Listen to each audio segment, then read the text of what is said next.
Bwana Yesu asifiwe. Watumishi wa Bwana, tumerudi tena. Karibu tena mpenzi mtazamaji, tuendelee na ule ujumbe wetu kwa habari ya mlango wa ndoto. Somo letu ni lile lango la ndoto. Tunazungumzia ndoto kama lango, na huu wakati tumepata nafasi tena kuendelea na ujumbe huu. Tunaanzia pale ambako tulishia kwa habari ya namna ambavyo ndoto zimegawanywa, kwamba zinaweza ukaletewa au ukafunuliwa kwa ajili ya wakati uliopita, kwa ajili ya wakati uliopo, kwa ajili ya wakati ujao na wakati wa mwisho. Mungu anaongea kwa namna hiyo, lakini leo nitaongelea tena vifungu vingine vya malengo ya ndoto, lengo kuu la ndoto. Kwa nini Mungu anakufunulia kwa njia ya ndoto? Lengo katika ndoto. Lengo la kwanza, ulitumia lango hili kumpa mwanadamu tahadhari. Lengo kuu la Mungu kusema na mwanadamu katika ndoto, analenga kumpa mwanadamu tahadhari. Kuna ndoto inayokuja kwako kwa ajili ya kukutahadharisha tu, kwamba una mpango wa kwenda sehemu fulani siku fulani. Kabla haujaanza safari ya kwenda kule unakoenda, kwa kuwa wewe ni mtu ambaye Mungu ana mpango na wewe, hata kama huelewi, anatuma malaika wake au roho wake, anakufunulia katika ndoto juu ya hiyo safari unayoiendea, kukujulisha, anakutahadharisha kwamba mwanangu, njia hiyo unayoenda si salama. Ndiyo maana ya tahadhari. Hii tunaipata kwenye kitabu cha Ayubu 33 na ule mstari wa 14. Ayubu 33:14 anasema, Mungu nena mara moja, na hata mara ya pili, ajapokuwa mtu hajari. Katika ndoto, katika maono ya usiku, usingizi mzito wajiliapo watu, katika ndoto, katika maono, ndipo huyafunua makusudi yake, ndipo hufunua kinywa chake, hufunua makusudi yake, hunena. Lakini sehemu nyingine, ili kuiepusha nafsi ya mtu, kuitenga nafsi ya mtu na shimo, kuiepusha nafsi ya mtu siende shimoni. Kisoma ule mstari wa 18, nafikiri ndio anaongea hivyo, kwamba lengo ni kumtahadharisha kwamba asije akaangukia mahali pabaya. Kwa kuna njozi inayoletwa kwako kwa ajili ya tahadhari. Na kusudi la pili katika ndoto,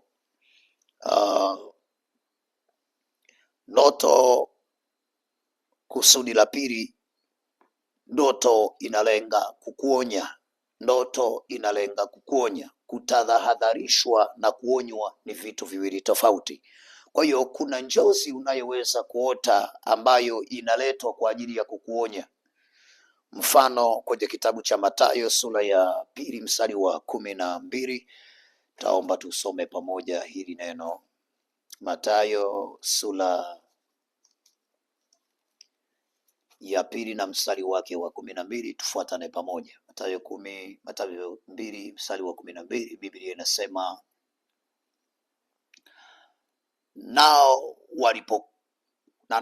nao wakisha kuonywa na Mungu katika ndoto, wasimrudie Herode, wakaenda zao kwao kwa njia nyingine. Shika hii pointi. Anasema nao wakisha kuonywa na Mungu katika ndoto, kwamba Mungu aliituma ndoto kwao kwa njia ya maonyo, kwamba Mungu aliwaonya wao kwa njia ya ndoto, kwamba kuna ndoto ambayo inakuja kwako kwa ajili ya kukuonya juu ya kile unachotaka kufanya au juu ya kile unachofanya, kwamba achana na njia hii unayotaka kuifanya ina hatari na madhara kwako. Kipengele kinachofuata, kusudi la tatu katika ndoto, hutumia lango hili kutoa taarifa na maelekezo. Anatumia mlango huu wa ndoto kukupa taarifa na kukupa maelekezo. Taarifa na maelekezo ni vitu viwili tofauti. Taarifa ni mtu anakutaarifu kwamba bwana, ukifika sehemu fulani utapata kitu fulani. Amemaliza. Huyu hakuambii kile kitu utakachokipata utafanya hivi utafanya hivi, ametoa taarifa. Na kuna mtu anayekwambia bwana, nenda sehemu fulani utapata kitu fulani, alafu kisha apata kile kitu fulani, fanya kitu fulani. Anakupa taarifa na anakupa na maelekezo. Kwa kuna njozi ambayo Mungu anaileta kwako akiwa na lengo la kukupa taarifa na kukupa maelekezo ndani ya taarifa uliyoipokea. Tunasoma hiyo Mathayo sura ya 12 na mstari wa Mathayo 2 na ule mstari wa 12 mpaka ule mstari wa 13. Takusomea hapa. Anasema nao wakisha kuonywa na Mungu katika ndoto wasimrudie Herode, wakaenda zao kwa njia nyingine. Mstari wa 13 ndio pointi yangu.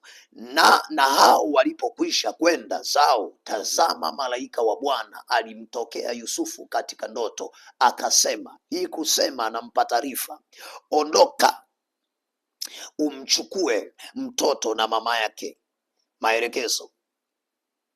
Malaika anasema ondoka, anampa maelekezo ya kufanya. Ondoka, mchukue mtoto na mama yake, ukimbilie Misri, ukae huko hata nikuambie, kwa maana Herode anataka kumtafuta mtoto amwangamize.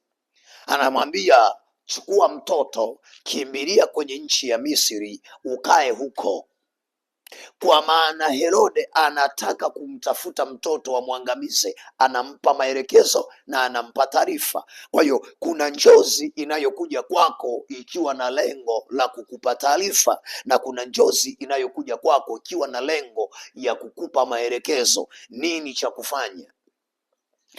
Asante kwa hatua hiyo. Tusogee tena tuangalie kitu kingine, na hii tutasoma kitabu cha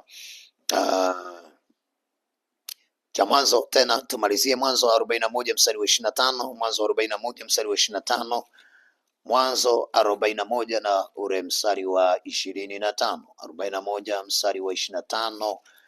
Kitabu ni kile cha Mwanzo 41:25. Biblia inasema, Yusufu akamwambia Farao, ndoto ya Farao ni moja.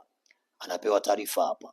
Mungu amemuonyesha Farao atakayofanya hivi karibu.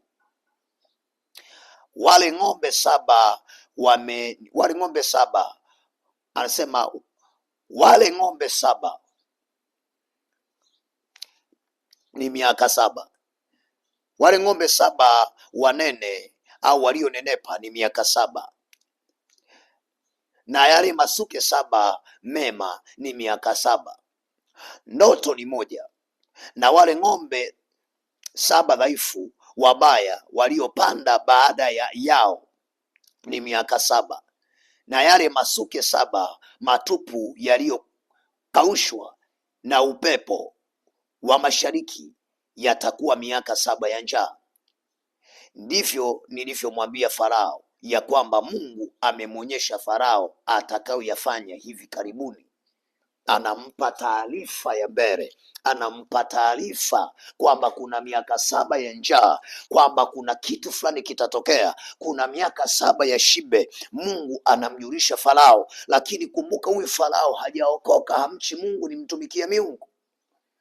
Nini maana yangu? Kwamba Mungu anaweza akaongea na mtu yoyote ambaye hata mlango wa kanisa hujui, lakini tatizo linalowakuta hawa ni tatizo moja, kwamba hawaelewi kile Mungu amesema nao, kama ambavyo imemkuta Farao. Farao anaota ndoto, hakuelewa, na ile ndoto akaipuuza. Ukirudi huko nyuma, alipoipuuza hiyo ndoto, Mungu akaweka msukumo na msisitizo ndani yake. Ogopa sana ndoto moja inapojirudia mara ya pili. Naomba niongee tena, wewe ambaye umekuwa ukiota ndoto moja na inajirudia mara ya pili, usichukulie kawaida. Maana ya hiyo ndoto kujirudia mara ya pili, Mungu amethibitisha kwamba hicho ulichokiona ni kweli, ni amini na kitatokea. Farao akatafuta kuelewa, akakusanya waganga, akakusanya wachawi. Sasa kwa sababu ndoto aliyokuonyesha Mungu, huwezi pata tafsiri kwa waganga, utapata tafsiri kwa waganga kwa ndoto aliyokupa Shetani, kwa sababu ndiye Mungu wao. Kwa akakusanya waganga wamtafsirie ndoto ya Mungu, hawakuweza. Akapata habari ya huyu Yusufu mtumishi wa Mungu. Alipokwenda Yusufu ndo anampa maelekezo kwamba hichi kitu ni moja, ni mbili, tatu. Sasa ni nini inachomaanisha katika hichi kifungu? Kikufundishe na wewe ambaye umekuwa huelewi ndoto, kikufundishe na wewe ambaye umekuwa ukiota ndoto, hakuna mtu wa kukujulisha tafsiri ya ndoto. Ni vyema ukawatafuta watumishi wa Mungu wakusaidie.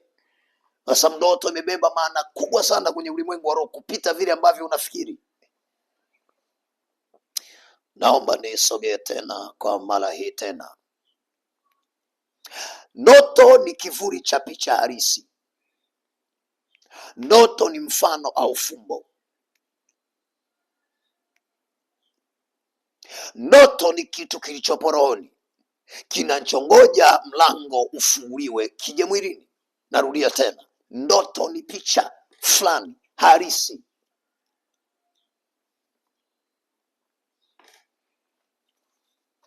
Kwa lugha nyepesi, naposema picha au fumbo au mfano, acha nikufafanulie kwa namna hii.